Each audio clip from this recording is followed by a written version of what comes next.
Hi everyone, welcome to this tutorial. We're going to be adjusting the portrait today. So what you need to do first is open your portrait in Photoshop.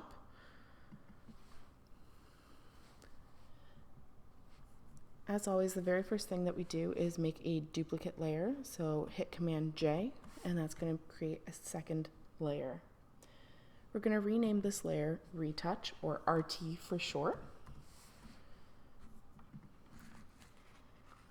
Next, we're going to go over to our healing brush over here on the side.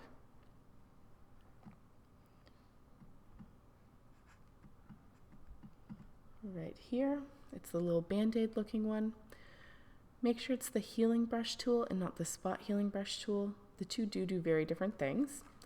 I'll demonstrate what the healing brush tool does first, and then I'll go over the spot healing brush tool. So with the healing brush tool selected, you'll see your cursor is a little circle. What you're going to do is go to an area that you want to adjust. Make sure your cursor is about the size of the area that you would like to adjust or change. Then you'll go to an area within the portrait that is similar to what you want to change it to. So for instance, on her upper lip here, she's got a couple freckles. I'm going to remove those just for demonstration purposes.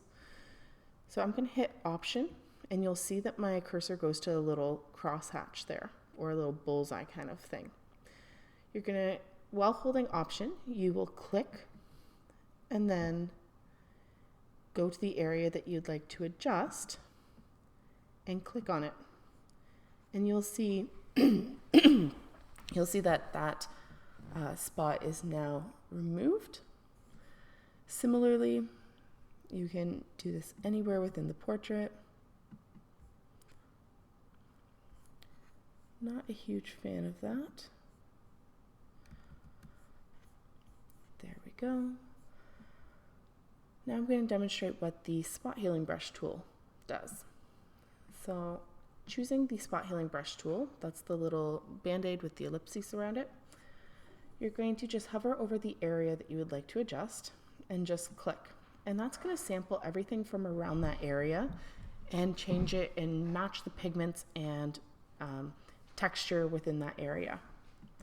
So just continue doing that and you will see the differences as you click and adjust through the image. So just continue to do that until you're happy with the way the image looks. Now you'll notice I'm taking off some freckles here.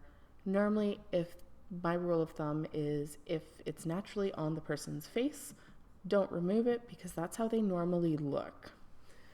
But again, I'm just doing this for demonstration purposes.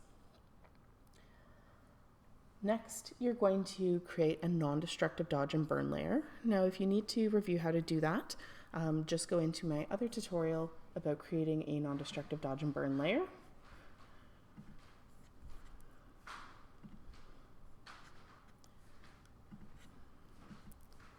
There we go. And then you're just going to go through and edit accordingly.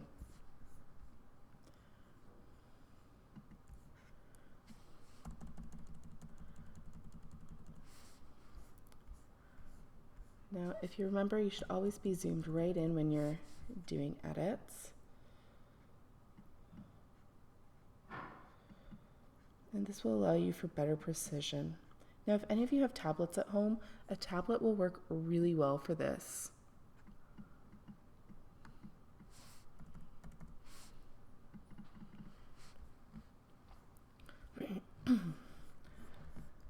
Again, for demonstration purposes, I'm just going to do this rather quickly and not with a ton of precision,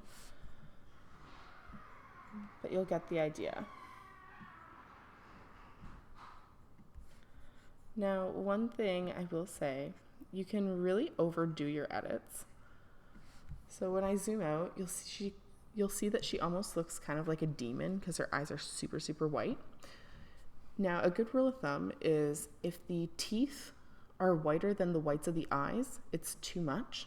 Obviously, in this image, she's not smiling or showing teeth, so it doesn't really matter as much.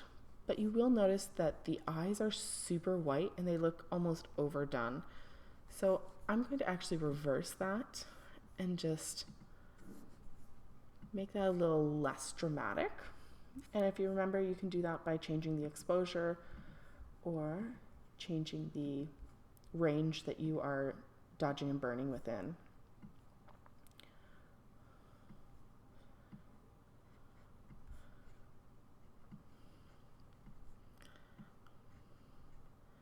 Now, one thing that people will often do is really highlight areas within the image when you're doing this. So for instance, the spots where light is hitting her face, you could actually go in and dodge there more. So for instance, along the bridge of her nose, on the upper lip, there's a couple spots.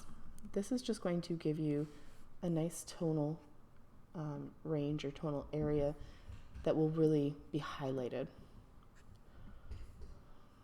So as you see, when I'm doing this, it's almost more dramatic. Similarly, you can do the same thing with the burn tool and darken the shadow areas as well. That was a little too much, so I will adjust that. There we go. I don't know if you guys can hear my cat in the background, but she's being rather annoying.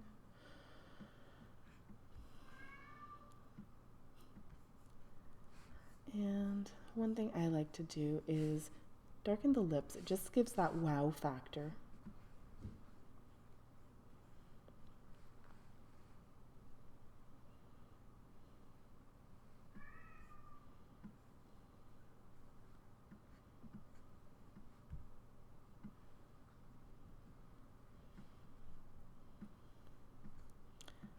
There we go. Sometimes even do the eyebrows a little bit more. Make it a little more intense. And there we go. So if we go back to what we started with, we remove some of the blemishes, but more in this case it was just prominent freckles because her skin's actually pretty good. And then we added that wow factor by adjusting using a non-destructive dodge and burn layer. And remember, you can always do this for the teeth too. If the person's smiling and showing teeth, you can also do it for, like I did with the whites of the eyes and the pupils. And then you can do it for the wow factor as well, which is doing those shadow or highlight areas or darkening the lips or eyebrows. Could be the eyelashes even. And if you were to do the eyelashes, you would want to go in and do them one by one, just so it doesn't look like a smudge on the image. And then, of course, as always, you want to go up and save that as a Photoshop document. So go to File, Save As. I'm going to save to my computer and just save it as a PSD. Put it in the spot where you'd like to save it and hit Save. And there we are.